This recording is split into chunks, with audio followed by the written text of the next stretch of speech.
Good morning, everyone. We're continuing here in the words of the PELE YOETZ in this chapter of Ahavas Yisroel, the love that we have to have of a fellow Jew.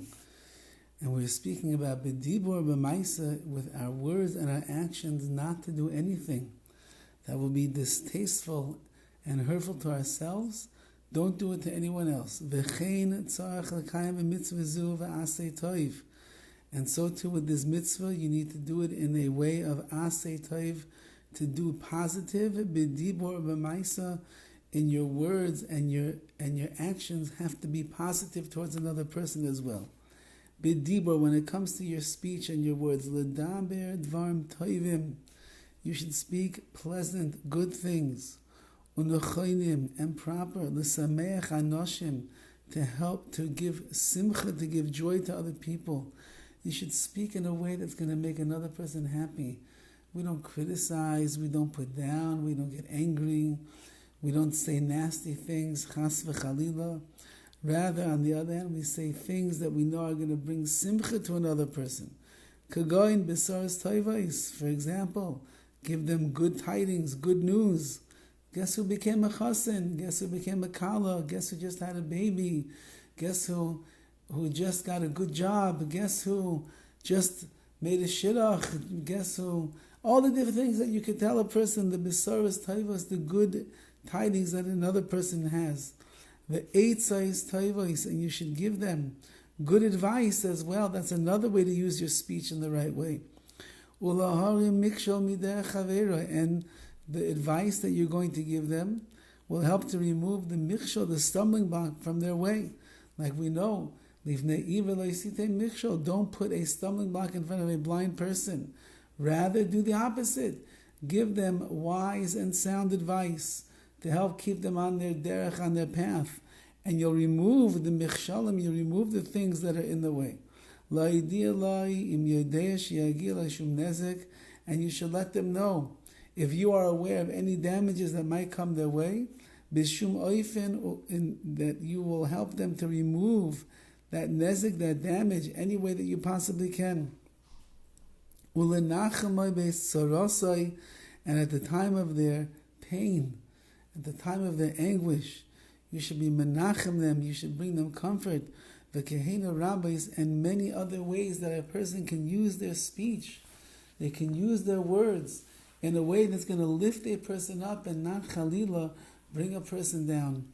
There's a very beautiful story with Rav Ovadia Yosef Zatzal about a young man who lived in Hanof, in the city in Yerushalayim where Rav Ovadia Yosef lived. And unfortunately, at quite a young age, the man's wife had passed away from the machla, from a terrible illness. And she left behind one or two small little Yisayimim, little children, and the man was inconsolable. He was in so much pain. He was a wreck over everything. It was a Sardish Yid, and someone came to Rav Ovadia Yosef and told him, it's the end of Shiva, and this man, let's call him Yaakov has yet to be consoled one iota the entire week. He's in so much pain. He's so distraught.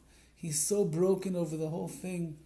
Perhaps, Rabbi Ovadia, if you would come and you would pay a shiva call and you would be menachem ovel, you would bring comfort to the man, perhaps he'll be able to see a ray of hope and light, and he'll be able to start healing from the tremendous pain that he's in.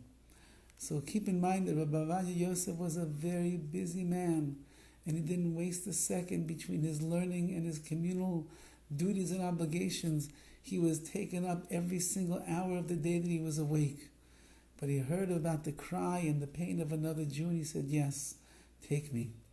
So they drove Rav Ovadia Yosef to this young man's home, and when he came in, the man, Yaakov, who was sitting Shiva, was in shock to see the Gadol Hador, the leader of the generation, Rav Ovadia Yosef there. Everybody stood up, and Rav Ovadia, of course, told everybody, sit, sit, sit. And he came and he sat down right next to Yaakov, to the man who had just lost his wife and was sitting Shiva. And Rav Ovadia Yosef did not say a single word. He didn't even open his mouth to say the words of consolation. He sat next to this young man, and he broke down and he started crying like a baby. And he cried and he cried and he cried. And Yaakov, the man sitting Shiva, began crying and crying and crying. And Rav Ovadia put his arm around the man and they cried together. And the tears were flowing uncontrollably from the eyes of both of them.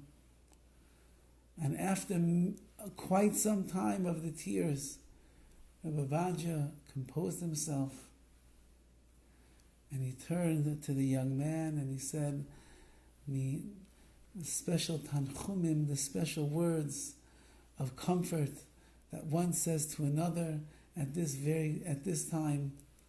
And he got up and he walked out.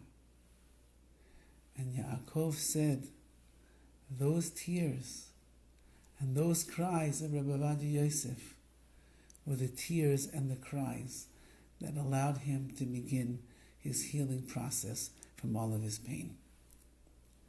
This is what it means, V'afta l'reacha kamoicha, to love your fellow Jew the way that you love yourself. B'dibor, in your words that you have, in the things that you can say, make sure that you elevate a person. Make sure that you show them how much you understand them, how sensitive you can be, how you appreciate where they're coming from. And in that way, we will fulfill this great mitzvah of loving our fellow Jew the way that we love ourselves.